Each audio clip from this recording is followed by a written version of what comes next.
a visité Joseph.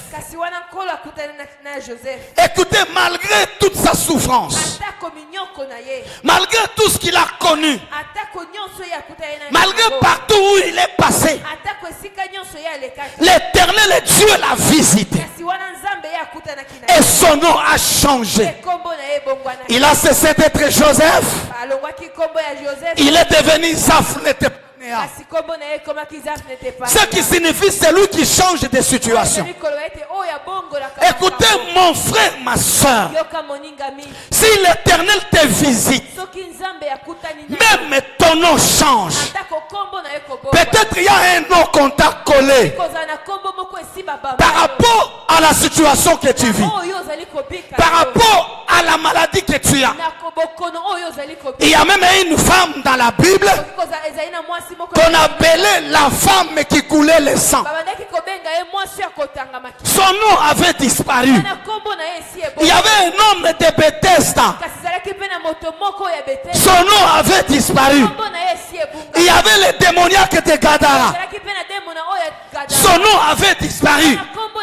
Écoutez, les jours que l'Éternel Dieu te visite, tout ce qu'on t'a collé disparaît. Et l'Éternel te retourne ton identité. Et l'Éternel change même ton nom. Si tu ne souhaitais chômeur, on t'appelle travailleur. Si tu n'étais pas marié, on t'appelle marié. Si tu n'avais pas d'enfant, on t'appelle la maman des enfants. Ce que je veux ce mois, que l'Éternel visite ta vie, que l'Éternel visite ta famille, que l'Éternel visite ton foyer, que l'Éternel visite ton mariage, que l'Éternel visite ton travail, que l'Éternel visite ta maison, car il s'appelle le Dieu de visitation. Quand il te visite, tout change. Alléluia. Dis à celui qui est à côté de toi, ce mois soit visité. Ce mois soit visité. Alléluia. Écoutez, Joseph dit à ses frères, malgré la souffrance d'Égypte, malgré le fouet, malgré les durs labeurs, je sais que l'Éternel notre Dieu vous visitera. Il vous visitera. Joseph prophétise sur le départ des enfants d'Israël de l'Égypte. Alors qu'il était loin de mourir, il savait que le Dieu que je sers, le Dieu qui m'a amené à l'Égypte, le Dieu qui a fait de moi premier ministre, ce Dieu-là visitera son peuple. Car le peuple d'Israël est un peuple de promesses. C'est comme ça qu'il leur dit, je sais que l'Éternel notre Dieu vous visitera. Mais le jour qu'il va vous visiter, prenez mes os, prenez mes cheveux, amenez dans la terre promise pour que je participe à la gloire. Joseph est décédé. Beaucoup d'années après, l'Éternel visite Israël. Israël s'est souvenu. On devra emporter les ossements de Joseph pour que nous puissions l'enterrer dans la terre promise. Écoutez mon frère, ma soeur, l'Éternel Dieu ne ment jamais. Si tu as une promesse, il te visitera.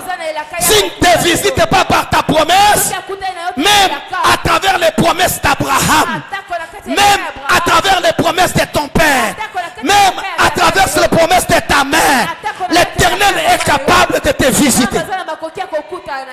Est-ce qu'on peut acclamer pour la gloire de Dieu?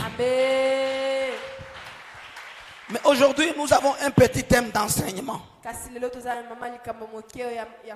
qui est intitulé Son règne.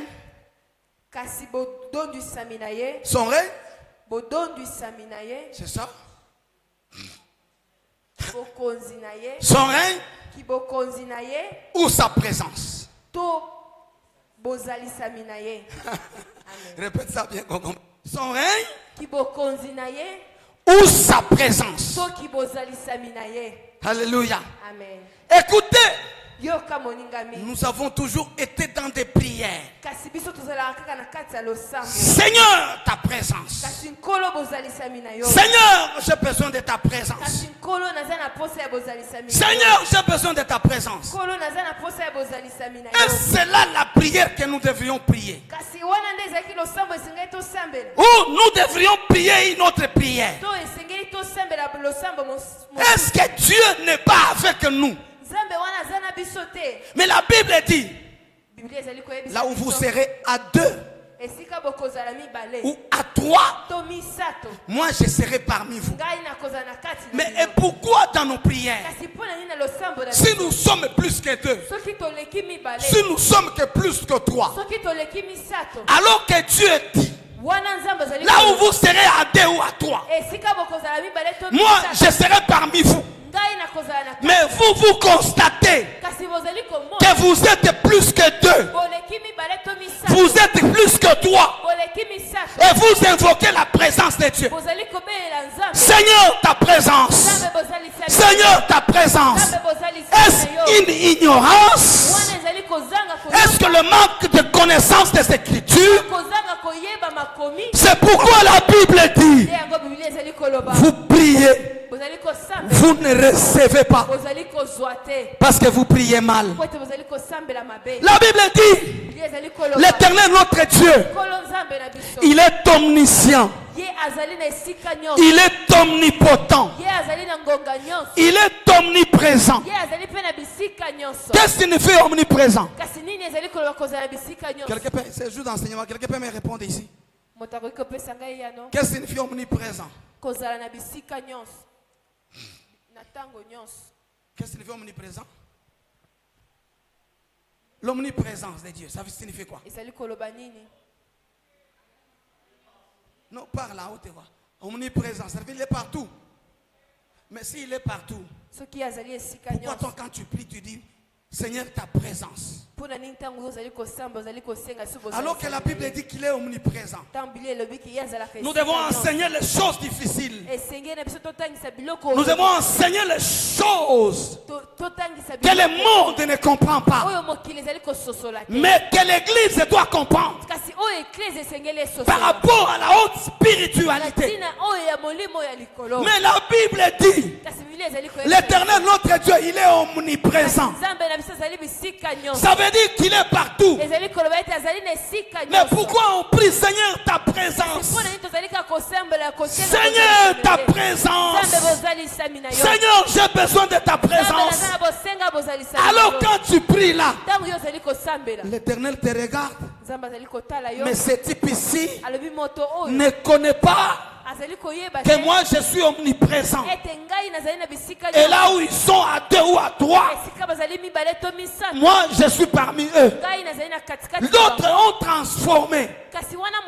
Ils comprennent par demander la présence du Saint-Esprit. Quand ils demandent la présence de Dieu, c'est qu'ils doivent être remplis du Saint-Esprit.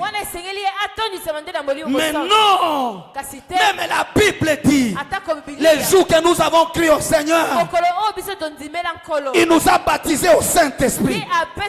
Mais si la présence de Dieu fait allusion au Saint-Esprit, alors le Saint-Esprit que nous avons reçu,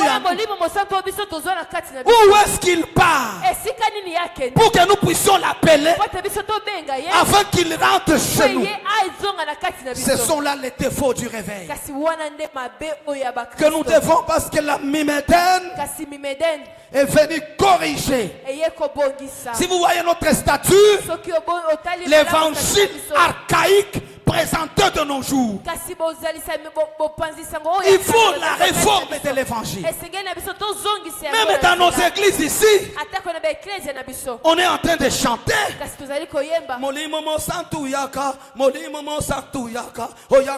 mais est-ce une ignorance? Ou les manques de connaissances de la Bible. C'est pourquoi l'église ne va toujours de l'avant. Il ne va pas de l'avant. Parce qu'il y a le manque de la connaissance des Écritures. Parce qu'il y a le manque de la connaissance de la parole. Serviteur que fidèle, la même chose. Mais quand tu appelles le Saint-Esprit là, il est où? Peut-être les autres croient qu'il est au ciel. Il faut appeler le Saint-Esprit qu'il vienne. Ce sont là les défauts. Le Saint-Esprit, nous l'avons. C'est quand nous péchons qu'il est attristé. Il est attristé. Ce qu'il faut demander à Dieu, c'est que le Saint-Esprit que nous avons, qu'il nous mette dans la plénitude. On ne demande pas le Saint-Esprit parce que nous l'avons déjà. C'est comme ça. Les gens ne comprennent rien. Mais je vais te poser la question. Tu as dit Dieu est omniprésent. Tu m'as dit toi qu'il est partout. Mais je vais te poser la question. Est-ce qu'il est aussi dans un bar? Hein?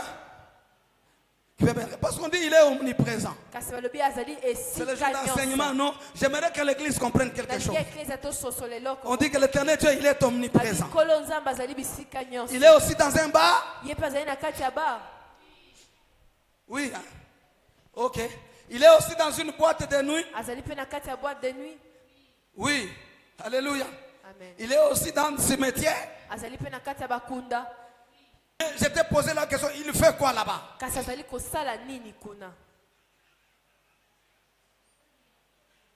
À observer, est-ce qu'on peut acclamer pour maman et pour l'évangéliste? Dieu est partout. Il est même dans des cimetières. Il est même dans des boîtes de nuit. Il est même dans des hôtels.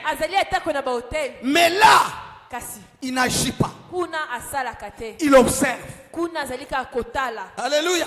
Il observe comment les gens entrent et sortent. Il observe comment les gens se divertissent dans les boîtes de nuit. Il observe comment les gens font des incantations dans des cimetières. Mais là, il n'agit pas. Il y a là où Dieu agit et dans des endroits où il n'agit pas. Quoi qu'il se trouve partout. Quoique c'est un Dieu omniprésent, il se trouve partout, mais il y a là où il agit et là où il n'agit pas. Mais toi là, si Dieu se trouve dans des cimetières, si Dieu se trouve dans des bars, si Dieu se trouve dans des hôtels, mais là il observe, il n'agit pas. Pourquoi quand toi tu pries, Seigneur, j'ai besoin de ta présence, j'ai besoin de ta présence, alors que Dieu est omniprésent, est-ce qu'il ne se moque pas de toi que je suis omniprésent? Je me trouve partout. Et même la Bible dit, là où vous serez à 2 ou à 3, moi je serai parmi vous. Mais regarde ces gens ici, ils sont plus que 3, ils sont plus que 4. Je suis déjà au milieu d'eux, mais ils sont à genoux en train de prier. Seigneur, ta présence. Et si la présence de Dieu, s'il a mis le Saint-Esprit, mais le Saint-Esprit est où pour qu'il vienne? Parce que nous avons déjà reçu le Saint-Esprit. C'est quand nous péchons qu'il est attristé. Le Saint-Esprit n'est pas quelque part pour que nous puissions l'appeler. Saint-Esprit vient. J'ai refusé qu'on chante cette chanson ici, mais il y a toujours des gens qui continuent. J'ai posé la question sans on chante. Quand vous demandez Molimo Santo Yaka, il est où? Il est où pour qu'il vienne? Il est où? Vous l'appelez. Ils ne m'ont jamais dit où il est. Alléluia. Amen. Alléluia. Amen. C'est pourquoi ce soir, j'aimerais que tu comprennes ce thème. Son règne ou sa présence. Entre le règne de Dieu et la présence de Dieu, qu'est-ce que l'Église doit demander? Et qu'est-ce que sa présence apporte? Et qu'est-ce que son règne apporte? Parce que sa présence, nous l'avons déjà. À moins que nous ne soyons pas chrétiens, à moins que nous ne nous conduisons pas selon Dieu, quand sa présence, nous l'avons déjà. Il est le Dieu omniprésent. J'entre dans la douche, il est avec moi. Je suis dans mon bureau, il est avec moi. Je pars à l'église, il est avec moi. Mais comment je dois invoquer sa présence? Il est omniprésent et il m'accompagne partout. Qu'est-ce que la présence de Dieu amène? Parce qu'il est déjà présent. C'est quand je prêche là, Dieu n'est pas là. Hein? Hein? Il est là. Mais pourquoi c'est quand tu commences à prier, Seigneur, j'ai besoin de ta présence? Voilà les défauts du réveil. Voilà les défauts des missionnaires. Ces derniers temps, quand l'Éternel me donne des révélations, je suis en colère et contre Moïse et contre les missionnaires. Amen. Alléluia. Alléluia. Amen. Parce que celui-là, d'abord, Dieu lui dit de frapper une fois. Lui il frappe et puis il parle. Dieu lui dit tu as désobéi. La Bible dit autre chose et l'Église enseigne autre chose et les serviteurs de Dieu enseignent autre chose et les évangélistes que nous sommes nous enseignons quelque chose. Nous devons retourner à la sainte doctrine. Nous devons retourner à la doctrine de Jésus-Christ. Nous devons décortiquer la vraie parole de Dieu qui est Jésus-Christ lui-même. Alléluia. Le thème de ce soir c'est quoi? Son règne ou sa présence. Mais tu as déjà compris que Dieu est toujours Père. Et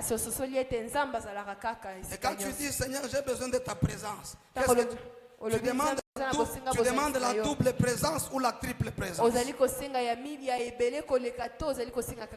J'ai retourné pour te dire qu'est-ce que la présence de Dieu amène. Mais je lis d'abord avec toi la Bible. Pour que tu comprennes. Psaume chapitre 103 et le verset 19.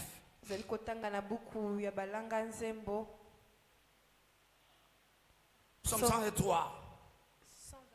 103. Psaume 103. Et le 9e et le 19e verset. On peut se lever pour le respect de la parole. Psaume 103, le 19e verset. Alléluia. J'ai lu au nom du Seigneur. Alléluia. L'Éternel a établi son trône dans les cieux. Écoutez, l'Éternel a établi son trône dans les cieux. Et son règne domine sur toutes choses. Et son règne domine sur toutes choses. Retiens ça très bien. L'Éternel a établi son siège dans les cieux et son règne domine sur toutes choses.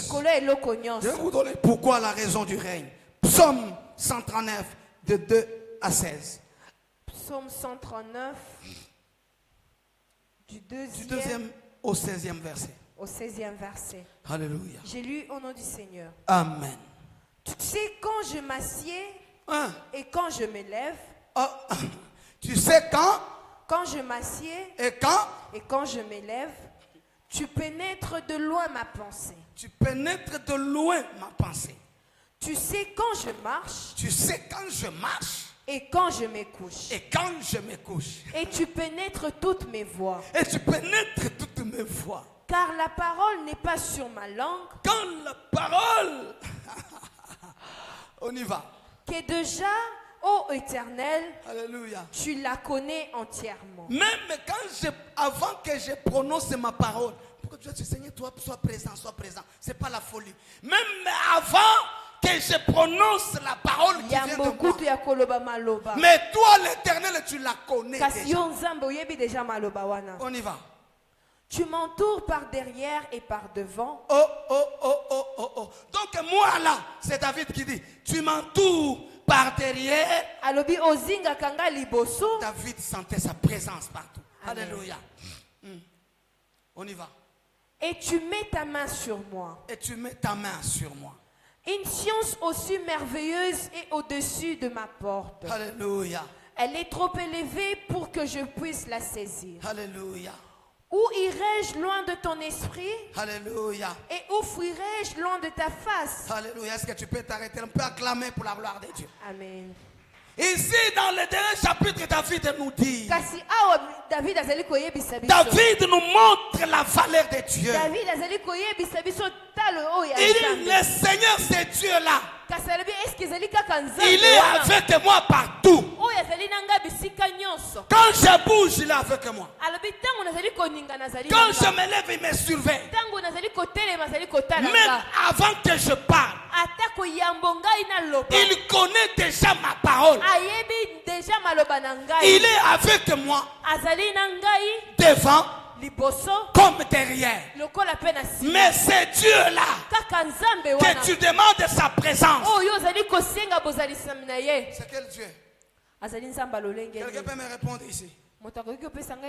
C'est quel Dieu? C'est quel Dieu? Vous savez, les missionnaires peuvent avoir laissé un autre Dieu chez vous. Des faux prédicateurs peuvent avoir laissé un faux Dieu chez vous.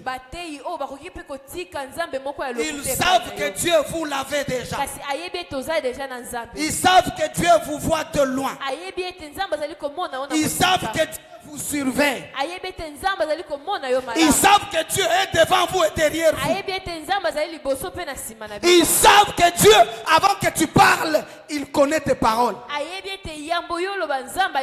Même si tu marches dans l'obscurité, il te voit. La Bible dit, même une petite fourmi qui marche dans l'obscurité, l'Éternel Dieu la voit. Mais comment dans nos églises?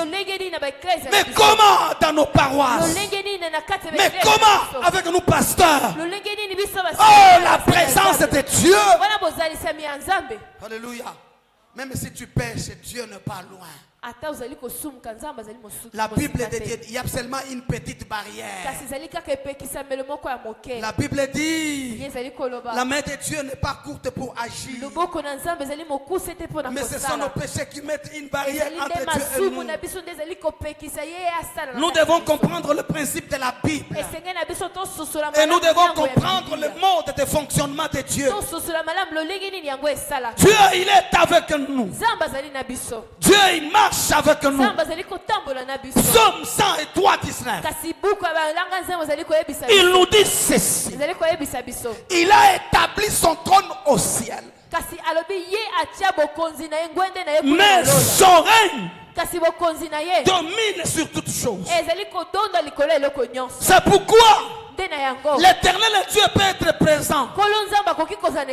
Dans une boîte de nuit, il n'agit pas. Mais le règne de Dieu, même dans la boîte de nuit, il domine. Même dans les cimetières, il domine. Même dans un bar, il domine. Même dans un hôtel, il domine. Car le règne de Dieu a la capacité de dominer partout, mais elle observe seulement. Il y a une différence entre le règne et la présence. Fais comme ça, je te parle. Amen. Alléluia. Amen. Est-ce que tu m'écoutes ce soir? Tu m'écoutes ce soir? Amen. Il peut être dans un hôtel. Il peut être dans un bar. Parce qu'il est Dieu. Là, il n'agit pas. Mais le règne a été doté du pouvoir. La Bible dit il domine sur toutes choses. Le règne peut dominer dans un bar. Le règne peut dominer dans un hôtel. Le règne peut dominer dans un cimetière. Parce qu'il s'agit du règne de Dieu. C'est pourquoi dans nos églises, ce que nous devons demander, c'est le règne de Dieu et non la présence de Dieu. Car la présence de Dieu, nous l'avons déjà. Amen. On en a déjà. Amen. Il marche avec nous. Alléluia. Il nous conduit. C'est pourquoi Jésus-Christ, un homme révélé, quand il nous laisse la prière, il ne nous dit pas que ta présence vienne. Non, non, non, non. Parce que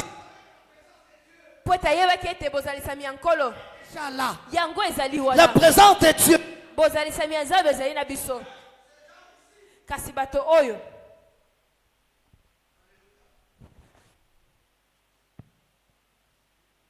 gloire au Seigneur. Ces gens ici,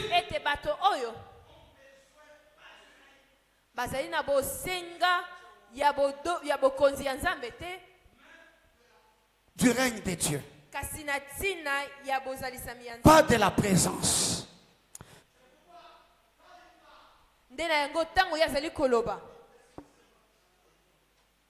Amen.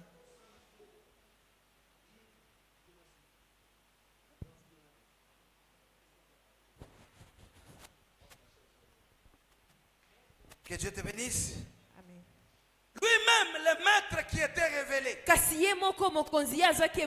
avant de partir au ciel, il nous laisse une prière. Notre Père qui est au ciel, que ton nom soit sanctifié, que ton règne, alléluia, Amen. que ton règne, que ta volonté soit faite sur la terre comme. Mais pourquoi? Ça, je n'arrive pas. Je suis dans un autre thème.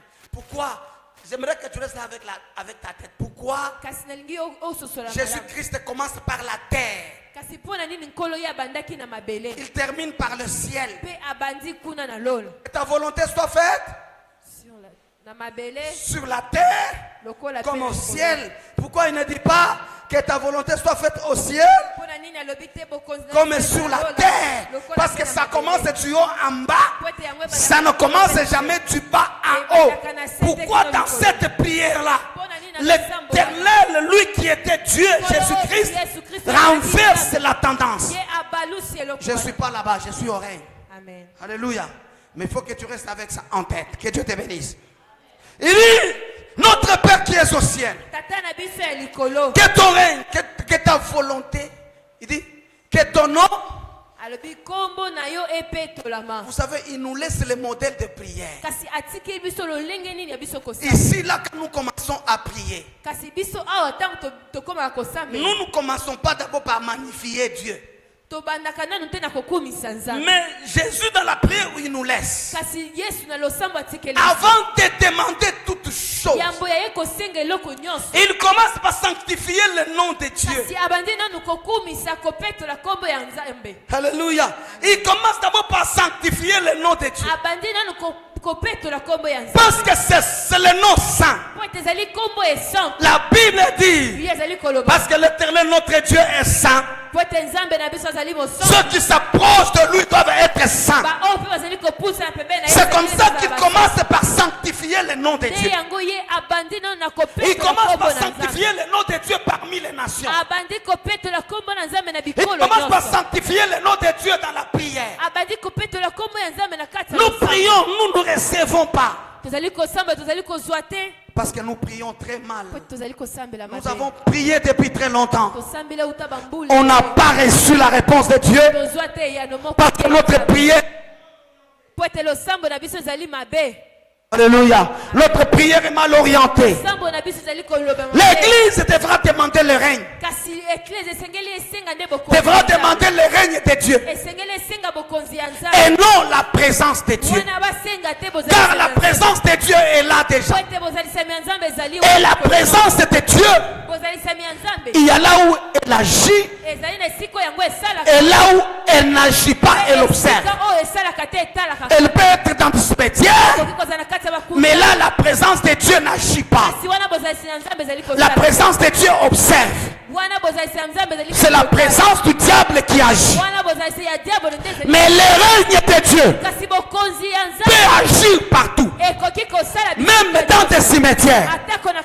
Comment un occultiste peut aller prier dans des cimetières et aller invoquer sur le tombeau d'un chrétien? Parce que le règne de Dieu s'impose sur toute chose